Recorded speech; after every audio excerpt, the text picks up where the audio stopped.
Saya selama ini menilai kita cenderung lebih banyak emosi atau kita lebih emosional daripada bersikap rasional dalam menyelesaikan atau mencari solusi atas masalah Israel dan Palestina tersebut.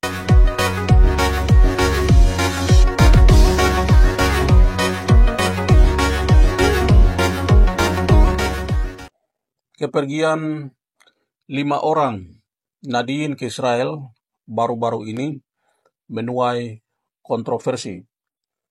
Ada sikap pro dan kontra yang ditunjukkan oleh segenap warga negara Indonesia. Sebagian besar, terutama yang beragama Islam, mulai dari pengurus besar Nahdlatul Ulama sampai ke pihak-pihak yang lain, menyayangkan, bahkan ada yang mengutuk kepergian 5 orang Nadiin tersebut ke Israel. Tetapi ada juga sebagian orang yang menganggap hal tersebut mempunyai nilai yang positif. Yang jelas, ketika memberikan klarifikasi atau diminta keterangan sekaligus pertanggungjawaban, kelima Nadiin tersebut menjelaskan bahwa kepergian mereka tidak mewakili Nahdlatul Ulama, dan juga mereka pergi dalam rangka untuk berdialog lintas agama, sehingga kepergian mereka tidak hanya mereka yang kebetulan beragama Islam, tetapi juga ada peserta yang beragama lain, misalnya Kristen, Katolik, Yahudi, dan lain sebagainya. Tetapi kenapa ini menjadi sesuatu yang kontroversi, atau kenapa banyak orang mengecam tindakan tersebut? Karena yang pertama, sikap negara Republik Indonesia sangat jelas dan tegas dalam memandang atau menghadapi konflik antara Israel dan Palestina, di mana pemerintah Indonesia selalu mengecam keras dan menganggap pendudukan Israel atas tanah Palestina merupakan sebuah tindakan penjajahan, dan semua kejahatan yang dilakukan dianggap sebagai genosida. Kemudian sikap negara tersebut juga paling tidak disetujui atau dimaklumi oleh sebagian besar warga negara Indonesia, dan mayoritas adalah saudara-saudara yang beragama Islam. Kemudian yang kedua, momentum perginya kelima Nadiin tersebut dianggap tidak tepat, karena pada saat ini sebagaimana kita ketahui masih terjadi perang antara Israel dan Hamas di wilayah Gaza. Tetapi oleh kelompok yang memandang ini sebagai sebuah tindakan yang positif, berpendapat bahwa tindakan yang dilakukan oleh kelima Nadiin tersebut merupakan tindakan yang positif sekaligus berani. Artinya, kepergian mereka langsung ke Israel, atau boleh disebut sebagai ke sarang musuh atau yang dianggap musuh selama ini, yaitu pihak Israel,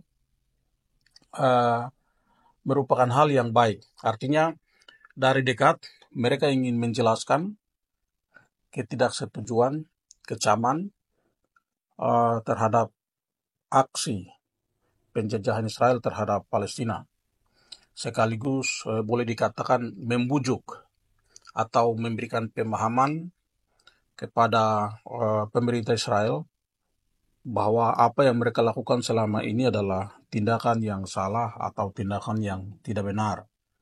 Dan ini merupakan sebuah dialog, dan seringkali kita memahami dialog merupakan cara yang baik, cara yang bermartabat dalam menyelesaikan masalah. Tetapi apapun pro dan kontra dari berbagai pihak harus kita terima sebagai hal yang lumrah ya dalam negara demokrasi seperti di Indonesia. Kelima nadiin tersebut sudah mendapat sanksi dari pihak pengurus besar Nahdlatul Ulama, tetapi tentu saja juga mereka mendapat sanksi sosial dari masyarakat, terutama oleh mereka yang tidak menyetujui kepergian mereka ke Israel. Saudara-saudara sekalian, hal semacam ini harus kita sikapi secara bijaksana. Di satu sisi, kita memang harus menyepakati bahwa penjajahan apapun di atas muka bumi harus dihapuskan. Dan kita semua harus sepakat bahwa kita tidak boleh menyetujui penjajahan dalam bentuk apapun. Tetapi di sisi lain, kita juga harus bijaksana melihat permasalahan antara Israel dan Palestina yang tak kunjung selesai sampai saat ini. Saya selama ini menilai kita cenderung lebih banyak emosi atau kita lebih emosional daripada bersikap rasional dalam menyelesaikan atau mencari solusi atas masalah Israel dan Palestina tersebut. Kemudian kita juga lebih banyak mengait-ngaitkan masalah tersebut sebagai masalah agama antara orang yang beragama Islam, yaitu warga Palestina, dan orang-orang yang beragama Yahudi, yaitu Israel.